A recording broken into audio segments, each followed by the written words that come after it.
We're back from workation in Seattle. We've made lots of progress. Put in the washer dryer. Connected the propane a little. Added more electrical outlet. Framed the bathroom walls. Nailed the countertop. Installed pocket door. And frame. Back on the bus! Today I spent the whole day designing and then ordering all the parts for the propane system. You see, I was worried about one thing. For those of you who know, this is where we're gonna put our furnace, and the furnace needs gas, but I never really thought to connect the gas lines until I had already basically built the furnace in. I didn't want to make that mistake with any of the other appliances, so I've ordered all the parts that I think that we'll need for propane. So for this week, I'll be installing a way for us to store the propane tanks outside, and then also running all the lines so that all we have to do is twist onto a single 20-pound propane tank and then we'll be ready to rock. I do have one 6-foot propane hose right now, and I'm going to try to attach that to this thing without pulling it out. I can just barely reach my arm in there, and I hope this is gonna work. So to do this, I'm going to take the hose that I had connected to the fridge, and I'm going to bring it down here and connect it to the furnace. One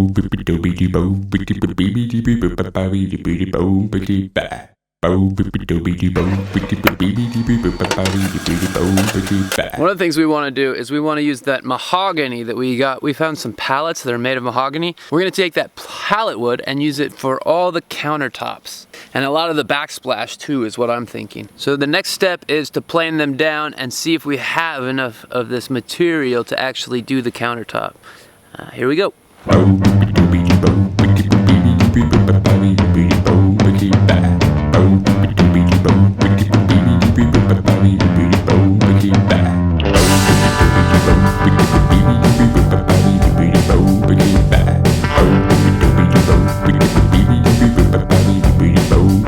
We ran out of camera battery. I wasn't able to film most of us planing, but we were able to plane all that stuff. Looks great, right? You can see the grain on this mahogany is just stunning. So yeah, I think it looks really good. Now what I'm gonna do is cut it down. What I wanna do is they're different widths, and so what I wanna do is cut them down into maybe 2 or maybe 3 full length widths. I'm gonna do whole numbers, so they're gonna be like 3 inches and maybe 2 inches. And then we'll have a really cool pattern for the countertop or whatever it was that we use this stuff for.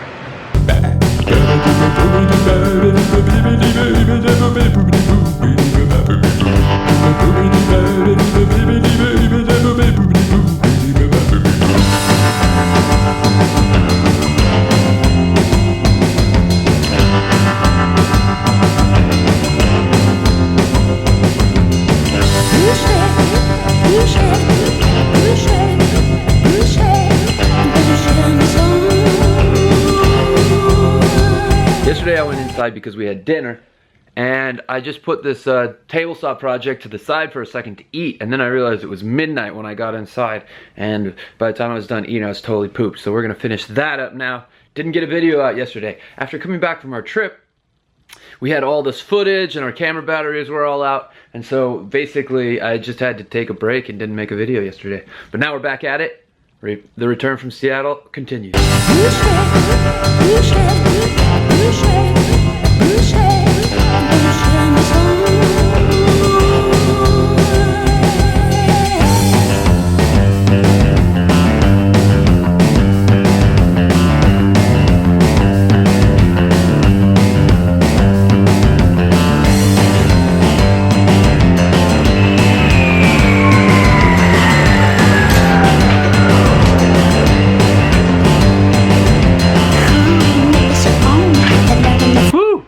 That was a lot of table saw action.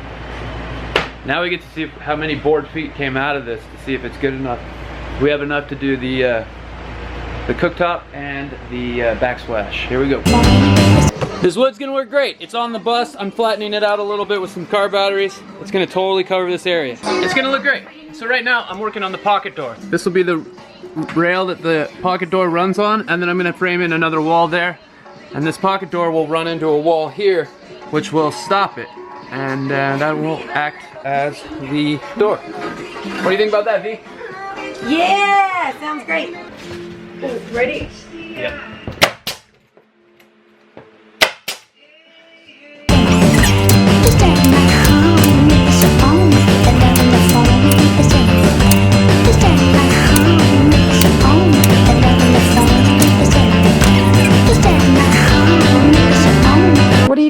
now, babe? Well, I'm just drawing a line for where we're going to go from having the vinyl plank flooring, which will be in the hallway, to the tile, which will be in the bathroom. And you'll use this line to tile. Tile will go here. And then in here is hallway. So if you're sitting on the toilet, you can still see tiles under the pocket door. Right. And then if you're in the hallway, all you see is the vinyl plank flooring. Right. Nice. Good plan, babe. Good plan. We cutting out the floor now? Yeah, well, that's what this overall plan is. What we want to do is find out where we're going to cut the floor out. But we want everything from here to slope into this shower drain down here. And so what we're doing now is thinking about how to cut out this 3/4 inch plywood so that we can begin a slope from here down to here. This will be about 2 inches shorter than up here, which is the side, which will give us a sort of a natural shower pan. So that if we're parked on the edge and the water that's over here will still have a tendency to drain into here. Does that make sense? Yeah. Cool. Does to me. I feel great. Bring it on. Bring it out. Bring it on. Ready. But again, we've never done this before. I have no idea what we're doing, so let's see how it goes.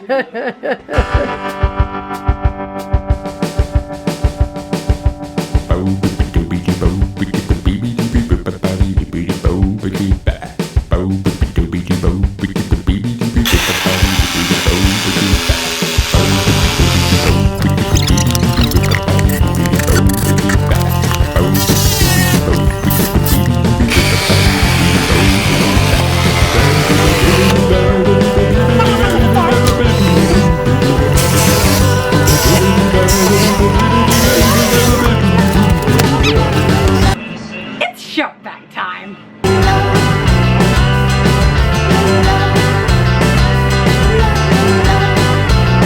Oh man, today's episode is going to be very random. I'm basically boiling 3 days from since we got back from our break into one. And today, and we're doing another strange one. Today we're going to cut the hole in the countertop to get the stove in. Here, let me show you. See, I've measured the stove, the bottom of the stove. It's a sink-in stove. And so I've made the rectangle that we're going to do is going to be 18 and 3/4 inch by 10.5. So I'm going to cut that square, or that rectangle right here, and then that's where the stove will sit. Forever.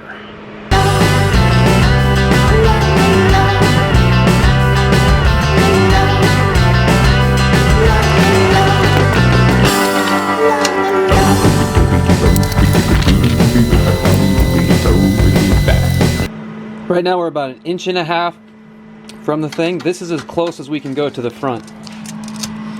And to the backsplash, we'll have about 1.5 inches as well. So my hands are sort of tied there. It's just barely gonna fit. This table is the exact right width, and I can only cut it in one place. So, hey, that makes it easy. Yeah, there's only 1/2 inch of play in this cut. So it's a good thing that I made this the way that it was. I don't think I was thinking about that at the time. Woo.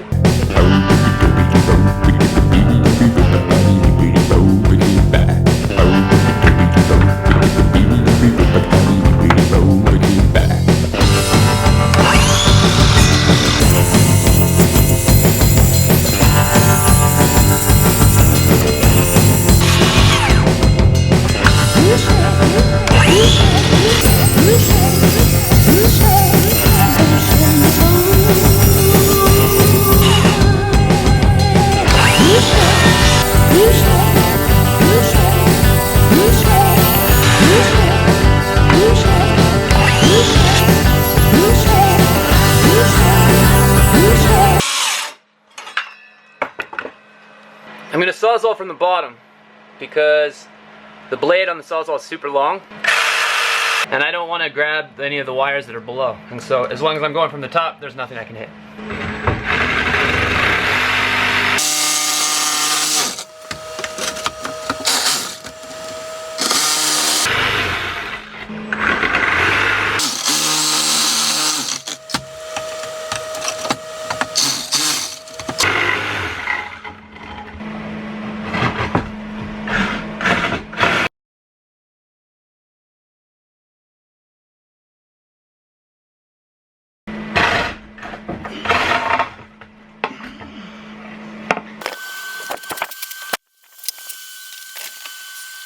You see the mahogany, this isn't actually, well, I'm gonna have to build it up just a tiny bit. Because right now, if you check it out, the mahogany sits a little bit above here.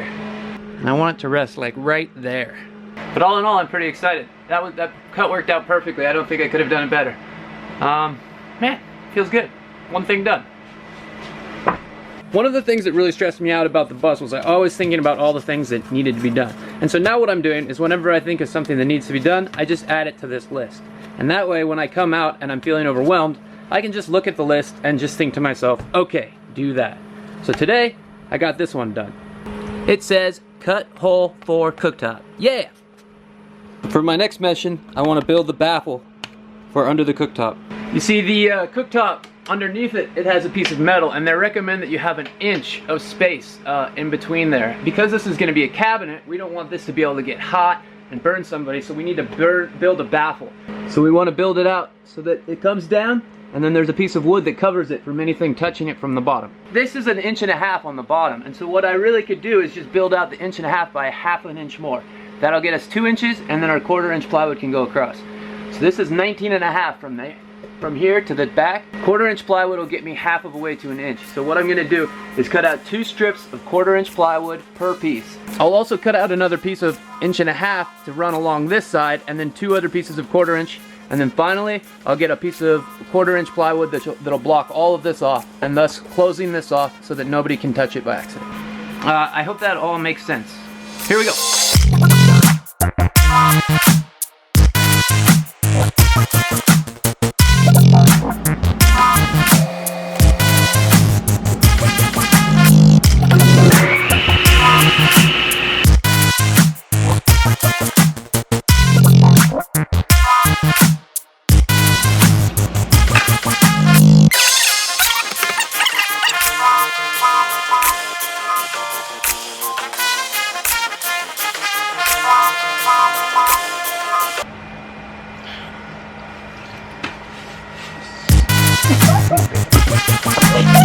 When I shear this in, this little bit's gonna be clear right here, and I don't want just an open hole for heat to come out from right here. So what I'm gonna do now is get 4 more pieces of 1/4 inch at 16 inches, and they're gonna cover this. That way, it'll be a solid boxing.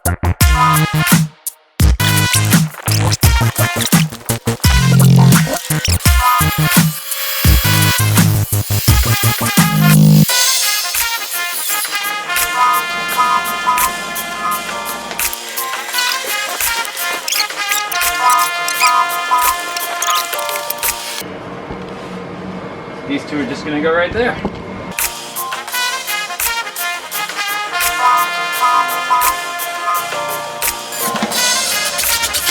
As you can see, looking up from the stove, we have a very nice flat surface in which to lay a single piece of shear, which will be well under the depth that the manual requests to have space.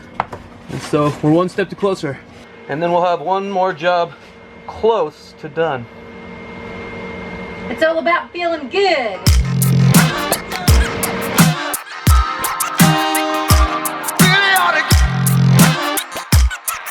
I screwed that up. It wasn't supposed to be here and here. It was supposed to be here and here. Well, luckily this one's really well hidden behind there.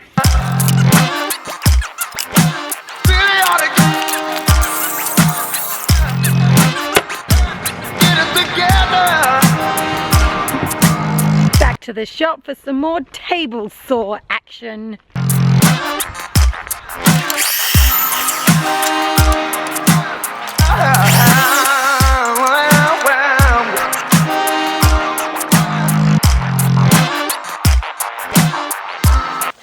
Back on the bus, back on the bus.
Nothing better than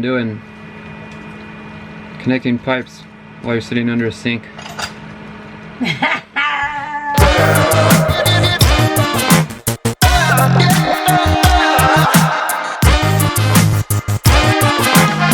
We did it. We are back. Back from Seattle, working on the bus. Yeah. And we had a really good time. But it's great to be back. Are you happy to be back on the bus? I am. And I think you are too, right? Oh, so my propane system got here. You saw that in this video a little bit. I really have no idea. I've never hooked up gas lines outside of like just camping stoves and things like that. Basically, I'm planning that this system's going to be just like a camping stove with 4 appliances on it. But if you have any insight and you're seeing the things that I'm doing and it's not right, then let me know, because I'm just making it up as I go along. I couldn't find a single really good video about how to hook up multi-appliance gas lines and we're going to use we're going to use one single 20-pound propane tank that we're going to mount underneath on the passenger side, but we're going to have a second one that we store right next to it in case it ever runs out. So please leave us a comment if you have any suggestions. Is that it? The last thing that's really perplexing right now is we're going to drill the holes for the water that's coming out, meaning the water that goes out of the shower, and we want to plumb the water that's coming out of the sink underneath the bus with the water that's coming out of the shower into a gray water and black water tank. I want to drill those holes soon, but we don't have the right hole saw. We were going to do it today. I want to drill those holes and then actually set the pipes down so that I've got an idea for where I can put the tanks and what size tanks that we can get. We've kind of abandoned the steel drum idea, and I think it was for the better because they really expand and contract with the temperature. And they're really big. And they're huge. They were kind of drooping a little bit too much. Right. And their other idea is to not have a gray and black water tank. It'd be cool to just have a mixed one that we do both to. But that we need to actually have a gray and a black water tank. According to the state of Nevada? According to the state of Nevada. They said and? They couldn't say or? She said or? white, gray, and black tanks. Oh. That's what she said. That sounds accurate. Yeah. Thanks for watching, guys. It's great to be back, and we love you guys. Mwah! We're back. Mwah, mwah, mwah. We're back to bussing. Back to the bus. Back to the bus. Yeah, yeah, ha!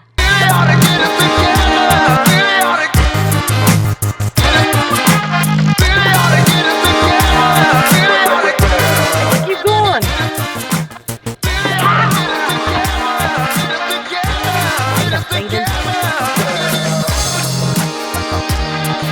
Oh, really pretty, babe. The sunset. The sunset. Pretty. Check it out.